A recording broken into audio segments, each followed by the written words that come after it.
SC వర్గీకరణ చట్టబద్ధం కాదంటూ జాతీయ మాల మహానాడు సంఘం ఆధ్వర్యంలో బుధవారం గోదావరిఖని చౌరస్తాలో నిరసన కార్యక్రమం చేపట్టారు.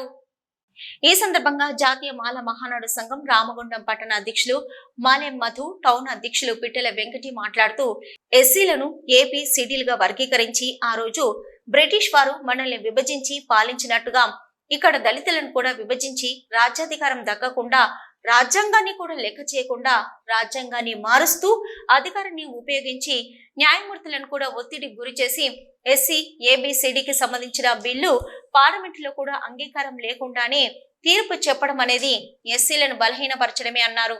ఎస్సీ వర్గీకరణకు అనుకూలంగా సుప్రీంకోర్టు ఇచ్చిన తీర్పును వ్యతిరేకిస్తున్నామని అన్నారు. బీజేపీ ప్రభుత్వం నరేంద్ర మోడీ గారు ఒక నియంతలాగా వ్యవహరిస్తున్నారు అని చెప్పడానికి ఇది ఒక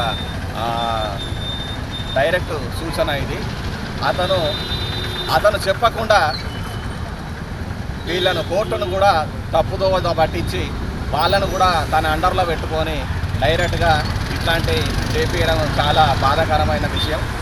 మేము సుప్రీంకోర్టుకు ఎప్పుడు కూడా వాళ్ళ విధానాలను మేము అనుసరిస్తూ గౌరవిస్తూ ముందుకు పోతున్నటువంటి వాళ్ళము. ఇలాంటి వాళ్లకు మీరు చట్టబద్ధంగా మీరు ఇట్లా డైరెక్ట్గా మీరు రూల్స్ తీసుకొచ్చి వాళ్ళను ప్రెజర్ పెట్టి జడ్జిలతో చెప్పడం సరైన పద్ధతి కాదు. ఏదున్నా కూడా మీరు అన్ని రాష్ట్రాలతో కలుపుకొని మీరు అక్కడ అందరి ఓటు విధానం ద్వారా మీరు మద్దతు తీసుకొని అది ప్రవేశపెట్టే బిల్లు తీసుకొచ్చి ఇట్లా ప్రవేశపెట్టి దాన్ని అంగీకారంతో తీసుకొస్తే మేము దానికి శిరసావహించి మేము కూడా ఒప్పుకుంటున్నాం. ఏ పార్టీ అయినా ఏదైనా కూడా మంచి అందరం కలిసి ఉండాలి అన్నదమ్ముల లెక్క అనే విధానం మేము ఆహ్వానిస్తాను. ఒకవేళ వాళ్ళకి ఇష్టం లేని పక్షంలో పద్ధతి ఏదో ఉన్నదో దాన్ని మేము వ్యతిరేకిస్తాను. వాళ్ళకి ఇష్టం లేకపోతే ఒకవేళ వాళ్ళకి ఏదో రిజర్వేషన్లు వస్తాయని మాకు ఎటువంటి బాధనో ఏదో లేదు.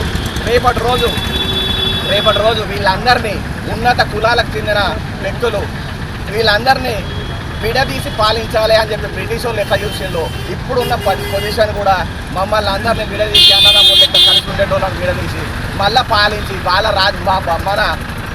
మనకు సంబంధించినటువంటి ఎస్సీ ఎస్టీ బీసీ మైనార్టీలకు సంబంధించినటువంటి వీళ్ళు ఎన్నటికైనా కూడా రాజ్యాన్ని ఏలే పరిస్థితి ఉన్నదనే విషయాన్ని గ్రహించే వాళ్ళు ఇలా పాలించడం కోసం వాళ్ళ చేతుల్లో అధికారం ఉంచుకోవడం కోసం వాళ్ళు విభజిస్తారు. సామాజిక న్యాయానికి రాజ్యాంగానికి విరుద్ధమన్నారు. జాతీయ మాల మహానాడు సంఘం ముఖ్య సలహాదారులు ఎరకల లక్ష్మణరావు, సామాజిక మహిళా కార్యకర్త బబిత, టౌన్ ప్రధాన కార్యదర్శి నంది నాగేశ్వరరావు, ఎరకల లింగమూర్తి, నూకల ముండయ్య, దాసరి రామస్వామి, దాసరి రమేష్, దాసరి కృష్ణయ్య, వీగుట్ల మల్లయ్య, మాల మహానాడు ఆఫ్ ఇండియా జిల్లా కార్యదర్శి ఎరకల రాజ్ కిషోర్, దీపక్, సుధీర్, ఎరకల నాగరాజు, బహుజన పార్టీ ముఖ్య కార్యకర్తలు పాల్గొన్నారు. సిటీ న్యూస్ లో ఇప్పుడు ఒక షార్ట్ బ్రేక్.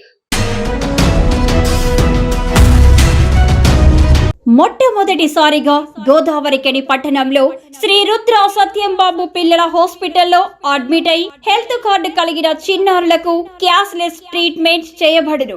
మా వద్ద star, Ericson, FHPL, MD India, SBI, general health card, universal Sompo, Niva, Mediassist, Chola MS, heritage, good health తదితర హెల్త్ కార్డ్స్ పై క్యాష్లెస్ వైద్యం అందించబడును. పసిపిల్లల ఆరోగ్యం పట్ల ప్రత్యేక శ్రద్ధ కలిగిన డాక్టర్, చిన్నపిల్లల మనస్తత్వం గ్రహించి వైద్యం అందిస్తున్న పేరుగాంచిన డాక్టర్ గా గోదావరిఖని పట్టణంలో 12 సంవత్సరాలుగా వైద్య సేవలు అందిస్తున్న నెంబర్ 1 పిల్లల వైద్య నిపుణులు డాక్టర్ సత్యం బాబు ఇప్పుడు అత్యాధునిక పరికరాలతో సౌకర్యవంతమైన సిట్టింగ్ హాల్ తో కూడిన విశాలమైన సొంత భవనంలో వైద్య సేవలు అందిస్తున్నారు. విశాల భవనంలో NICU, PICU, incubator, phototherapy, nebuliser, warmer, సిరంజీ pumps, lab, pharmacy, AC, non AC రూమ్లు, జనరల్ వార్డ్స్, విజిటింగ్ హాల్ సౌకర్యం కలదు. డాక్టర్ సత్యం బాబు MBBS, DCH పాల్స్, పిల్లల మరియు నవజాత శిశువు వైద్య నిపుణులు, 24 గంటల వైద్య సదుపాయం కలదు. శ్రీ రుద్ర సత్యం బాబు పిల్లల మరియు డెంటల్ హాస్పిటల్, సూర్య హాస్పిటల్ ప్రక్క గల్లీలో, ఓల్డ్ మున్సిపల్ ఆఫీస్ రోడ్, మసీదు ప్రక్కన, లక్ష్మీనగర్, గోదావరిఖని 7660044330 8142789678